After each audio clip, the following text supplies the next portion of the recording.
A woman come to me after a debate one time. She was steaming down the aisle. Boy, she was mad. Oh, I could tell I'm in trouble now. I stood there quivering in my boots, you know. She walked up and she said, "Tonight, you said, we believe we come from a rock. We do not believe that." I said, "Well, ma'am, calm down just for a minute." I said, "Do you believe in evolution?" She said, "Yes, I do. I'm a professor here at the university." I said, "Well, would you please tell me then where we came from?" She said, "We came from a macromolecule." I said, "Where did that come from?" She said, "From the oceans, from the prebiotic soup." I said, "Where did that come from?" She said, "Well, it rained on the rocks for millions of years." And you could see it was slowly dawning on her. I do believe I come from a rock, don't I? "Yes, ma'am, you do. You ought to be proud of it. Hey, don't step on Grandpa, whatever you do." Look, that's stupid, okay? There's no kind way to say it. There's a great book dealing with some of the flaws in the Miller experiment. If you want more on that for your kids to study out there on the table, get the book Icons of Evolution. Then they tell the kids that these plants and animals, not only did life evolve from non-living material, then this life had to learn to reproduce itself. Why would any organism want to reproduce more of its own kind when that's only going to increase competition for the food supply? Why didn't they instead evolve the ability to live forever and be happy? Huh? You ever think about that? I was in a debate one time, and we had question and answer time at the end. The student stood up and he said to the evolutionist, he said, "Sir, how did male and female evolve?" The professor got up and he said, "Well, that is a giant mother may I step in the evolution story." A mother may I step? This is science. Wow. Well, so according to them, you know, for the next few billion years or hundreds of millions of years, you know, life learned to produce something other than its own kind. Of course, today everything only produces its own kind, but they say long ago and far away, they were able to do something different. Textbooks will say we started like a bacteria and slowly evolved to a human. I think that's stupid. But if you want to believe that, that's perfectly fine. Those trees of life that they put in the textbooks for your kids are a bunch of nonsense. And even evolutionists will admit that. Stephen Jay Gould, the Marxist professor at Harvard University, he says that evolutionary trees that adorn our textbooks are not the evidence of fossils. It's only inference. We infer, we imply, we hope it happened this way. This textbook says, all the many forms of life on Earth today are descended from a common ancestor. What? You mean the birds and the bananas have a common ancestor? Isn't that what he says? Found in a population of primitive unicellular organisms. Well, in the first place, there's no such thing as a primitive unicellular organism, okay? One single cell is more complex than a space shuttle. There's no such thing as a primitive single-celled organism. We talk about that on video number 4 of our series. But he says, all the forms of life are descended from a common ancestor found in a population of primitive unicellular organisms. What were those first cells like? How do we know? What events led up to their formation? No traces of those events remain. Did you catch that? Hey kid, we know what happened, but there's no proof. Primitive, huh? This one says the humans, mammals, birds, crocodiles all had a common ancestor. Well, anything inside that circle is religious speculation. It is stupid. Reptiles produce reptiles, dogs produce dogs, people produce people, and there's never been an exception to that. Darwin said, though, if my theory be true, here's his book right here. You can look on page 211. He said, if my theory be true, numberless intermediate varieties must assuredly have existed. Boy, you're right about that, Charlie. I mean, to change from a rock to a dog would take a few changes. David Robb, who believes in evolution very strongly, says, in the years after Darwin, his advocates hoped to find predictable progressions. In general, these have not been found, yet the optimism has died hard, and some pure fantasy has crept into textbooks. Oh, you're kidding. Fantasy in our textbooks?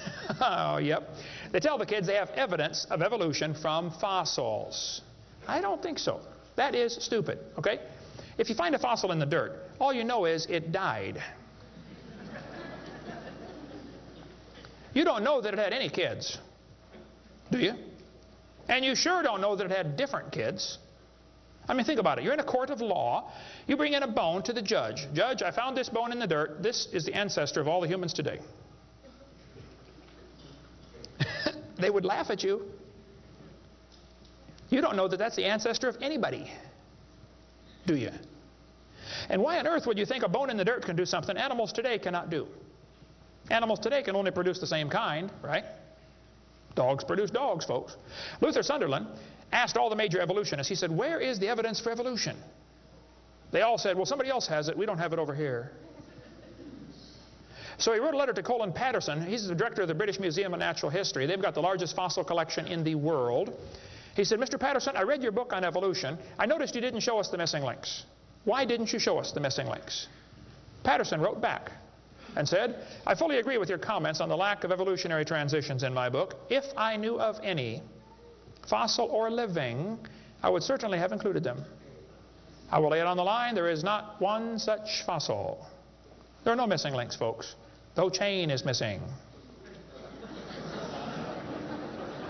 Even Stephen Gould admitted the absence of fossil evidence for intermediary stages is a persistent and nagging problem for evolution. We got the theory, we know it's true, now we just need the evidence. That's the way they think about it. Richard Goldschmidt said, maybe the first bird hatched from a reptile egg. Well, Richard, I'm sorry. I don't mean to be disrespectful, but that's stupid. See, what's happened, these guys have looked for missing links in the fossil record. They can't find any, and so they say, well, maybe evolution happened so fast it wasn't preserved. Maybe a reptile laid an egg and a bird hatched out. Well, who did that bird marry?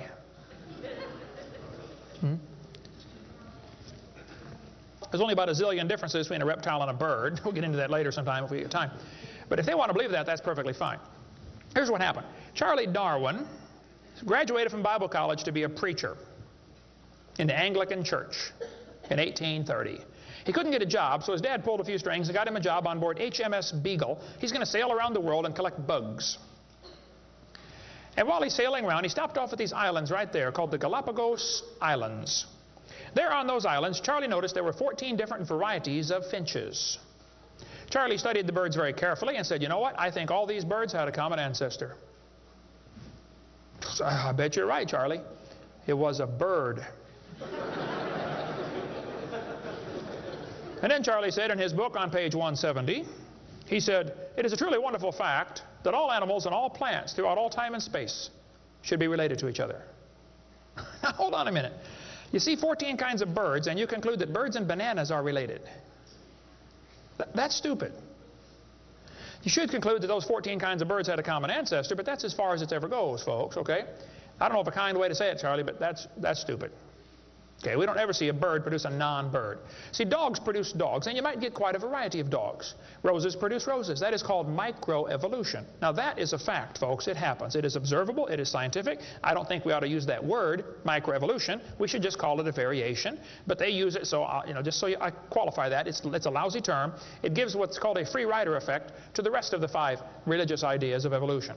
You might get a big dog or a little dog, but you're always going to get a dog when you crossbreed your dogs. And I would go so far as to say probably the dog, the wolf, and the coyote had a common ancestor. This Irish textbook shows different dogs, and it calls it divergent evolution. Oh, come on. Giving it a fancy name doesn't change a thing. It is still a dog. And a 3-year-old can tell you. Anybody in here 5 years old? Who's 5 years old? 5 years old. What's your name? Misty. Here we have a dog, a wolf, a coyote, and a banana. Which one is not like the others? Dog, wolf, coyote, and banana. Banana. All right, let's give Misty a hand. Very good. The other ones. Some of these college professors can't tell. Look, there's a variety of dogs, folks, and they probably had a common ancestor. It was a dog. Okay? It's just a dog. See, variations happen within the dog kind. You get a big dog or a little dog, but there are limits to these variations. Haven't the farmers been trying to breed for bigger pigs for a long time? They try to get the biggest pig they can, don't they? Do you think they'll ever get a pig as big as Texas? I bet there's a limit in there somewhere, isn't there? Roaches become resistant to pesticides after a while. Do you think they'll ever become resistant to a sledgehammer? I bet there's a limit. Yeah. Okay. They still produce the same kind of plant or animal. That's not evolution. That's just a variation of the same kind. Okay. And the information for that variety was already present in the gene pool. No new information is ever added. The dogs or the pigs don't learn to fly or become pink. Okay, there's no new information added, just scrambled information. And the gene pool of the new variety is now more limited than before. Somebody spent years crossbreeding dogs to develop a Chihuahua. All that work to make a dog that is 100% useless.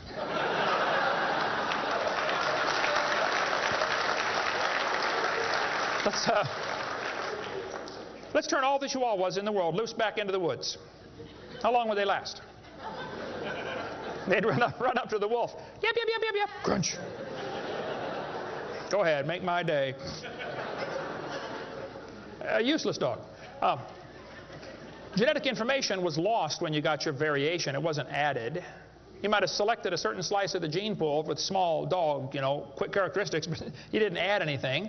You selected something from the population. I come from Illinois, corn country. There are so many kinds of corn up there, they have to number them. You'll be driving down the highway. You'll see BX65, don't mix it up with XL29, something will blow up. But I'll tell you what, folks, you can crossbreed your corn from now till the cows come home, and you always get corn.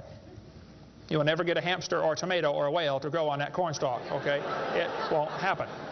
There's a variety of cows, and they probably had a common ancestor. It was a cow. Variety of horses, no question. Probably the zebra and the horse had a common ancestor. But the kids are going to be taught in school tomorrow in your town that the horse used to have 4 toes. Well, there's some things they don't tell the kids about this Eohippus to Equus series, which has been proven wrong 50 years ago, but still is in your textbooks right here in this town. They don't tell them the original so-called horse is the size of a fox. It was a meat eater and had 18 pairs of ribs. The next one had 15 pairs of ribs. A couple of trips through the buzzsaw did that. And then it miraculously grew back 19 pairs of ribs as it evolved, and then back to 18. They also don't tell them the whole thing's been proven wrong a long time ago. Like this guy says in the biology textbook, other examples like the gradual evolution of the horse have not held up under close examination. That's a polite way of saying it's proven wrong, okay? This G.G. Simpson back in 1950 said the example of the horse family has been unintentionally falsified. They knew 50 years ago this was false.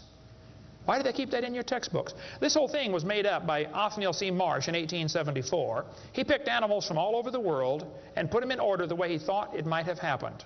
They were never found in that order.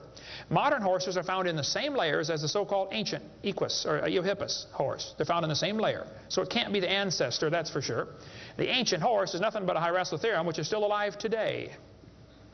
By the way, the ribs, the toes, the teeth are very different in these animals. In South America, the fossils go exactly backwards. Instead of 3-toed to 1-toed, it goes 1-toed to 3-toed in the fossil order. They won't talk about that much, but you check it out. That's a fact, folks. They're never found in the order presented in the textbooks. 3-toed and 1-toed gray side by side. Plenty of information on the internet about that. Tulsa Zoo finally took out their display because so many folks complain, why do you have this horse evolution display in the zoo? It's been proven wrong 50 years ago. Take it out.